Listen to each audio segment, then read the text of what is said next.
मूर्खासारखे statement त्यांनी करायला सुरुवात केली। कोण शिरसाट सोडून द्या, चला असे खूप येतात आणि जातात। अरे मूर्खांनो, कमीत कमी त्या व्यवहार पूर्ण होऊ द्यायचा असता। कारण संजय शिरसाट यांचं आतापर्यंत सगळं काम आहे, त्याशिवाय काही ते पात्रवा माळ्यावर राहायला गेले मुंबईत, शिवसेनेमुळेच गेले ना।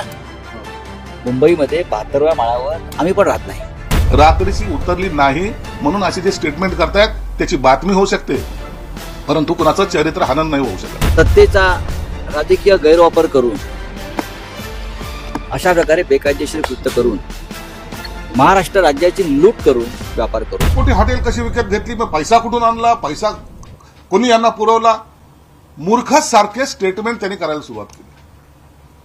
अरे मूर्खांनो, कमीत कमी त्या व्यवहार पूर्ण होऊ द्यायचा असता। मग पैसे कुठून आले, कसे आले याच्यावर इन्क्वायरी करायला पाहिजे।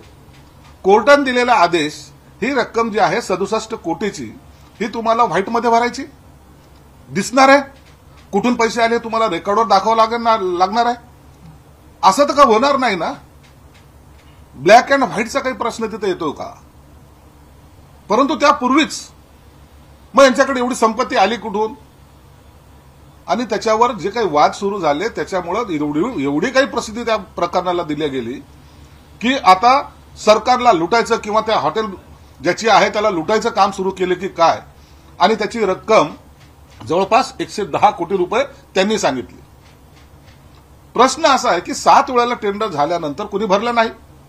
8व्या वेळेला जर आम्ही प्रयत्न केला, जर ते टेंडर घेतलं असेल, जे लोक मराठी माणसाच्या हक्काच्या हिताच्या गोष्टी करतात, दलाल लोक, त्या दलालांनी एवढं काय त्यांना पोटशूळ उठलाय। मला प्रामाणिकपणे हे सांगायचं होतं की तुम्ही हे प्रोसेस एकदा पूर्ण होऊ द्या ना, मग तुम्ही आरोप करा ना। आरोप करणं हा तुमचं कामच, रोजचा धंदा आहे तुमचा, तुम्ही करा, परंतु वस्तुस्थिती तरी समजून घ्याल का नाही घ्याल? कुणाची दलाली करत होते तुम्ही, कुणासाठी करत होते? म्हणून मी आज एक निर्णय घेतला मुद्दामून, चला होऊ द्या यांचं। किती किंमत? 110 कोटी आहे ना।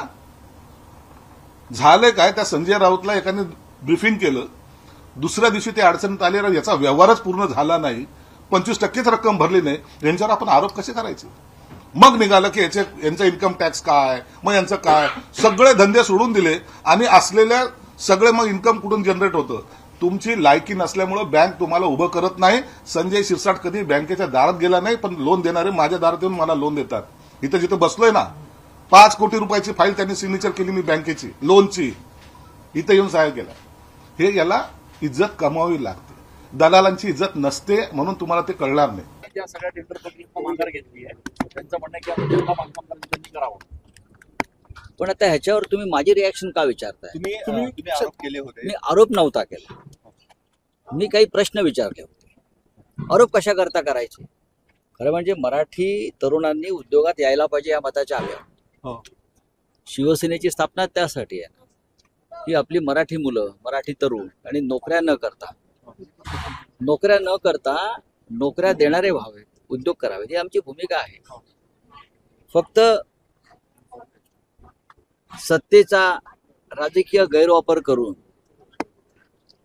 अशा प्रकारे बेकायदेशीर कृत्य करून, महाराष्ट्र राज्याची लूट करून, व्यापार करू नका, एवढीच आमची भूमिका। तरी तुम्हाला मी एक आव्हान देतो। आता 110 कोटी किंमत आहे त्या हॉटेलची, मी 67 कोटीला घेतली, म्हणजे किती मोठा भ्रष्टाचार केला। आज माझ्या मुलांना आणि त्याच्या साथी पार्टनरना सांगतोय विड्रॉ व्हा त्याच्यातून, आणि हे जे नाकानी बोलत होते ना, पुन्हा टेंडर येत आहे, तुम्ही भरा, 110चं आहे ना, 100ला भरा, 10 कोटीचा फायदा होईल तुमचा, 90ला भरा, 20 कोटीचा फायदा होईल। दम असेल तुम्ही ते टेंडर भरा आणि घ्या, मी तुमचं स्वागत करेल। मला याच्याबद्दलचं वाईट वाटणार नाहीये, मी जलस किंवा तुम्हाला चॅलेंज म्हणून सांगत नाहीये, परंतु या माध्यमातून एखाद्याची राजकीय प्रतिमा डागाळण्याचा प्रयत्न, एखाद्याच्या घरात घुसून त्यांनी काय व्यवसाय करावा याबद्दलच्या चर्चा ज्या मूर्खपणाच्या आहेत। अरे राजकारण करताना समोरामोर करायला पाहिजे, असं कुटुंबावर वार करून माझी इमेज डागाळण्याचा जो काही प्रयत्न करतात, तुमच्या 5 पिढ्या जरी उतरल्या ना तरी ते तुम्हाला शक्य होणार नाही। मी जे बोलतो हे महाराष्ट्राला माहित आहे, कधी मी लपवत नाही कधी कोणती गोष्ट, माध्यमांना सुद्धा सांगेन। याबद्दलचं काही विचारा, कधीही विचारा. संजय शिरसाट प्रत्येक प्रश्नाचं उत्तर तुम्हाला देईल. परंतु हे असे जे रोजचे दलाल फिरतायत ना, कुणासाठी हे भांडतायत ना, एकदा ह्याचा सुद्धा छडा लावा. आणि आजपासून मी उद्या माझ्या मुलाला ते टेंडरची जे काय प्रोसेस आहे पत्र द्यायला लावतोय, त्या प्रकरणातून बाजू होतोय. आणि जे 110च्या गप्पा करतात त्यांना सांगतोय, आता तुम्ही घ्या पेढे घेऊन मी तुमच्या घरी येईल. तुम्ही 90 कोटीमध्ये घ्या, 70 कोटीमध्ये घ्या, 76 कोटीमध्ये घ्या, का 67 कोटीमध्ये घ्या, संजय शिरसाट तुम्हाला तुमच्या स्वागताला येईल. मराठी माणूस उभा राहायला पाहिजे असं जर वाटत असेल ना, तर तुम्ही हिंमत करा. आणि असे आरोप करण्यापूर्वी 10 वेळा विचार करा. रात्रीची उतरली नाही म्हणून असे जे स्टेटमेंट करतायत त्याची बातमी होऊ शकते, परंतु कुणाचं चरित्र हनन नाही होऊ शकत. कुणाच्या व्यवसायावर तुम्ही आज लाथ मारलेली आहे, माझे पैसे गेले असतील त्याच्यात 10-15 लाख रुपये, जाऊ द्या, परंतु तुम्ही हे केलेलं पाप तुम्हाला हे फेडावं लागेल. तुम्ही एक धंद्यासाठी, एक व्यवसायासाठी उभा राहणाऱ्याला जो खोडा टाकलेला आहे, तुमची इतरांची दलाली करण्यामध्ये तुमचं जे आयुष्य गेलेलं आहे, तुम्हाला याचे भोग भोगावे लागतील. यापुढे जर वैयक्तिक जर तुम्ही आरोप करायची सुरुवात ठेवली तर मला सुद्धा सर्व माहिती आहे, सर्व तुमच्या स्टोऱ्या माझ्याकडे आहेत. आणि ज्या दिवशी मी त्या काढायला सुरुवात करेल, संजय शिरसाट मी घराला आग लावायला कमी करणार नाही, एवढा मी चक्रम आहे थोडा. म्हणून माझ्या नादी लागताना राजकारणाच्या दृष्टिकोनातून तुम्ही आरोप प्रत्यारोप करा, त्याचं उत्तर देईल. परंतु व्यवसायामध्ये मुलांबाळांमध्ये अशा ज्या चर्चा करतायत त्याचे परिणाम निश्चितच तुम्हाला काही काळानंतर दिसून येतील.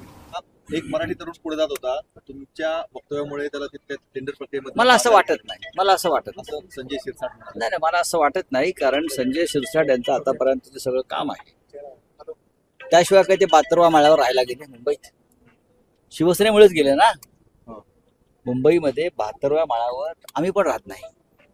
ग्रामीण भागातला एक तरुण मुंबईमध्ये बातरवा माळावर राहतो, ही बाळासाहेब ठाकरेंचीच कृपा आहे, शिवसेनेची कृपा आहे, आणि त्याचा आम्हाला अभिमान आहे. संजय शिरसाट असं देखील म्हणतात की तुम्ही आमच्या सोडून द्या. अरे कोण शिरसाट, सोडून द्या, चला. असे खूप येतात आणि जातात. सामाजिक न्याय मंत्री संजय शिरसाट यांच्या मुलाने छत्रपती संभाजीनगर मधील व्हिट्स हॉटेलच्या लिलाव प्रक्रियेत सहभाग घेतल्याच्या आरोपांमुळे राज्याच्या राजकारणात चांगलाच गदारोळ माजलाय. या हॉटेलची बाजारभावानुसार किंमत 110 कोटी रुपये असतानाही केवळ 67 कोटी रुपयात ते शिरसाट यांच्या मुलाने विकत घेतल्याचा आरोप शिवसेना ठाकरे गटाचे खासदार संजय राऊत यांनी केला होता. यावर प्रत्युत्तर देताना संजय शिरसाट यांनी पत्रकार परिषदेत मी माझ्या मुलाला या लिलावातून माघार घेण्यास सांगत आहे असं वक्तव्य केलंय. मात्र जर त्यांनी लिलावातून माघार घेतली तर लिलावांच्या नियमांनुसार त्यांना थेट 20 लाख रुपयांचा आर्थिक दंड बसू शकतो.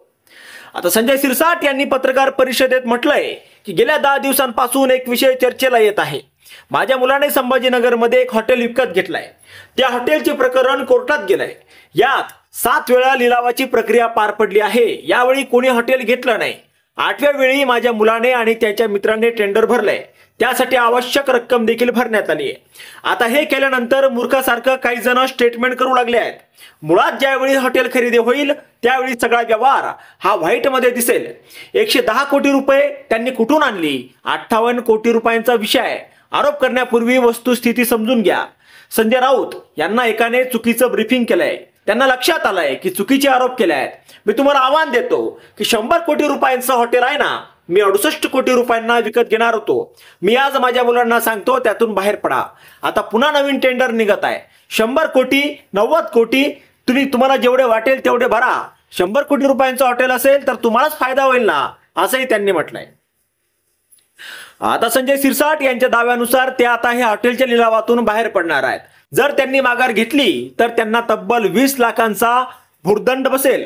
कारण या हॉटेलच्या लिलावाच्या वेळी सहभागी होण्याआधीच अट अशी होती की हॉटेल खरेदी करणाऱ्यांनी 25% रक्कम लिलावाच्या 1 महिन्यात आणि 75% रक्कम लिलावानंतर 3 महिन्यात देणं बंधनकारक होतं.